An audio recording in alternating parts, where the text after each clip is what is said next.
Hello, everyone. My name is Madison Pollard. I am a Broward College bachelor student studying physical environmental science, with my main focuses being in oceanography and benthic ecology.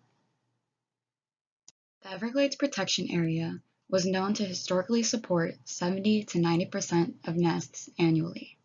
Since the early 1900s, humans have compartmentalized the natural hydrologic flow of freshwater within Everglades National Park into storm treatment areas, water conservation areas, canals, and levees to acquire farmland and residential space.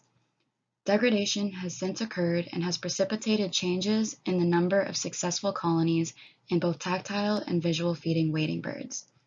Due to their hydrologic prey foraging patterns, they rely on the quality, quantity, timing, and distribution of water flow.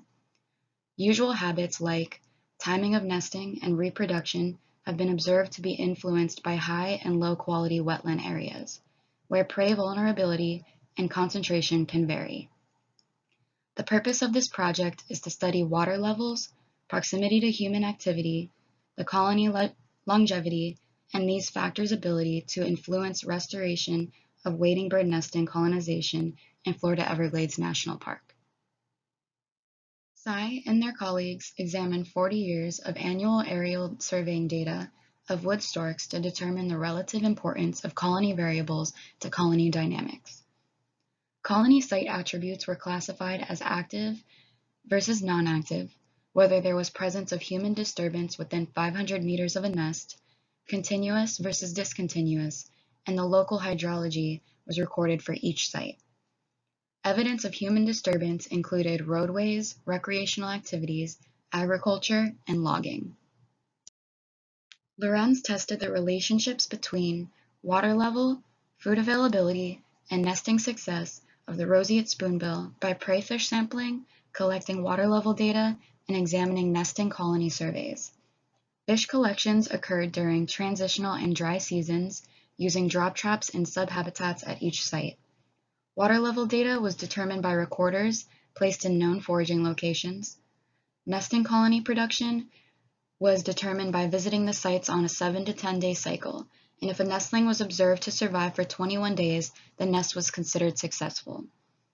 A mean water level, prey density availability index, and prey concentration threshold was analyzed during the 21-day nestling period. With Sy and the wood storks, colonies were observed to be influenced by size and longevity. Colonies near the mainland did not persist, but colonies closer to a limited degree of human activity, for example water conservation areas, had higher probability of recolonizing the following year. With Lorenz and the roseate spoonbill, the prey concentration threshold was determined to be 13.15 centimeters. Lorenz found that there was not a linear relationship between water level and prey concentration.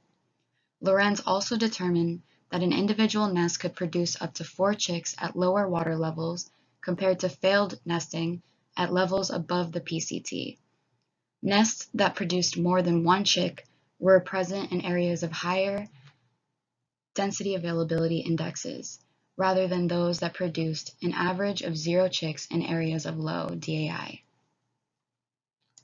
To conclude, restoration of wading bird nesting is influenced by water levels, proximity to human activity, and site longevity. Based on Lorenz and Sy's data, using wading birds such as the wood stork and roseate spoonbill as ecological indicators can aid restoration managers in adaptive management practices. An increase in populations near water conservation areas hint at the need for some human intervention. I would like to thank Dr. Pamela Fletcher at Broward College for the time she is always dedicated to helping me expand my knowledge of restoration. Also, thank you to the Broward College librarian, Elena Hall, for helping me with my citations. Last but not least, thank you Dr. Antonia Florio, the Science Communication Liaison for the National Park Service, for guiding me and giving me pointers on my resources.